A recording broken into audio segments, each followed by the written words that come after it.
ہر مہینہ، ہر دن اور رات یہ اللہ کی بنائی ہوئی ہے۔ جس طرح تاجروں کی تجارت کو فروغ دینے کے لیے کچھ موسم خاص کیے جاتے ہیں، کچھ اوقات کا تعین کیا جاتا ہے، اللہ تعالیٰ نے ایمان کی تجارت کو فروغ دینے کے لیے مسلمانوں کے لیے سب سے خوبصورت وقت، سب سے قیمتی ایام رمضان المبارک کے ایام بنائے ہیں۔ یہی وجہ ہے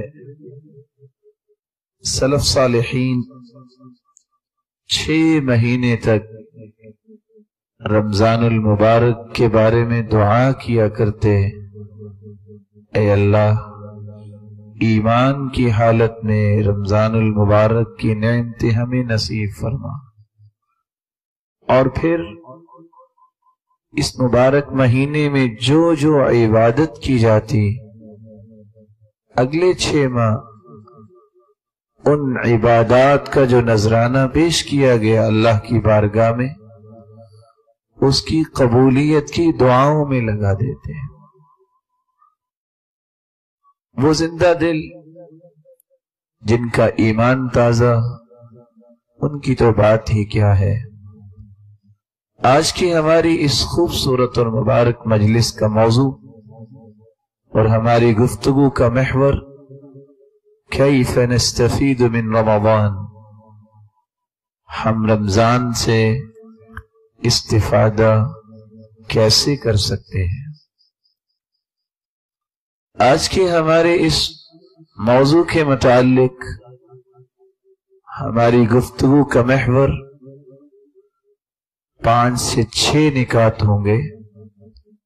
رمضان کیا ہے اور رمضان میں ہمیں کیا کرنا ہے، اور رمضان ہمیں پیغام کیا دیتا ہے، اور امت اسلامیہ اس نعمت کا حق کیسے ادا کر سکتی ہے، اور پھر وہ کون سے سعادت مند ہیں جو اس مبارک مہینے کو گزارنے کے بعد اس قابل بن جائیں کہ جس دن عید کا دن ہو اللہ کی رضا اور اس کے انعامات کے وہ مستحق ٹھہرائے جائیں۔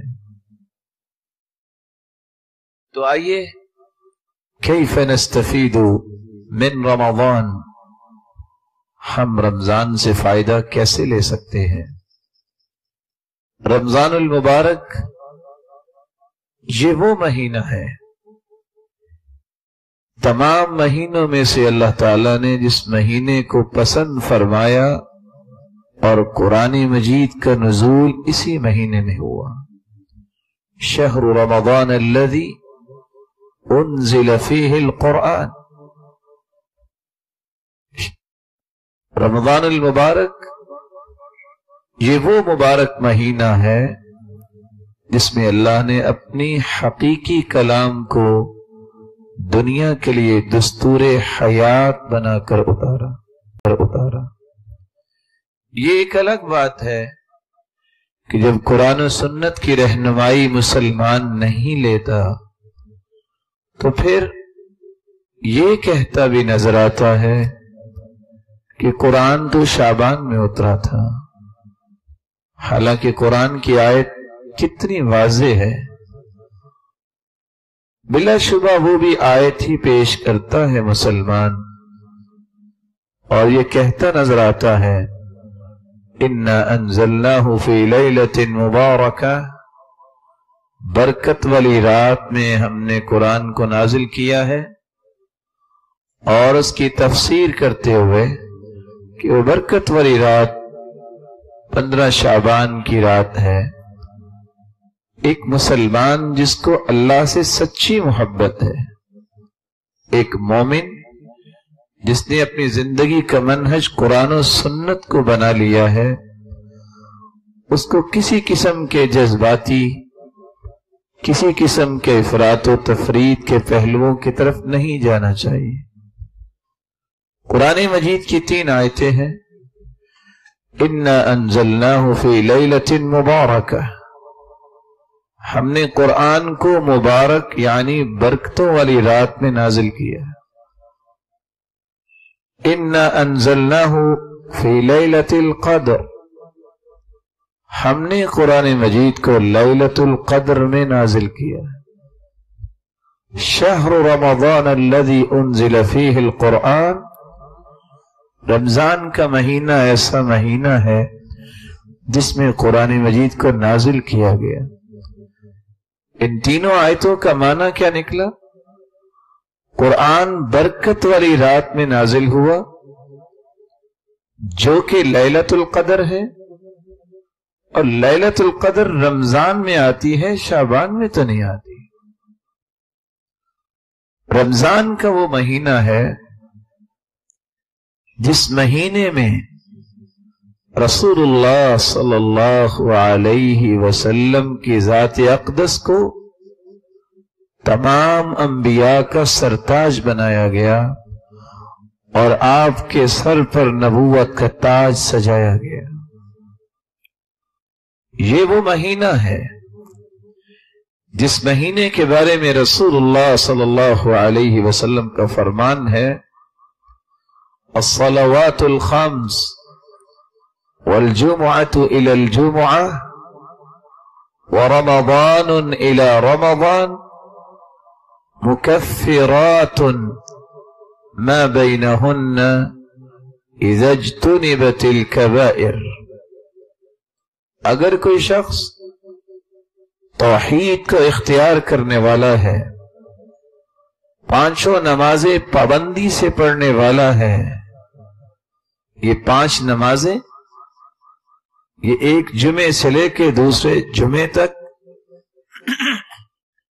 جو بھی اس سے کمی کوتاہی ہوتی ہے، وَرَمَضَانٌ إِلَى رَمَضَان، ایک رمضان کے روزے انسان رکھتا ہے اور اللہ تعالیٰ نے اس کو اور نعمت سے نوازا کہ اگلا رمضان بھی اس کو نصیب ہو گیا، اس رمضان میں بھی اس نے پورے روزے رکھے.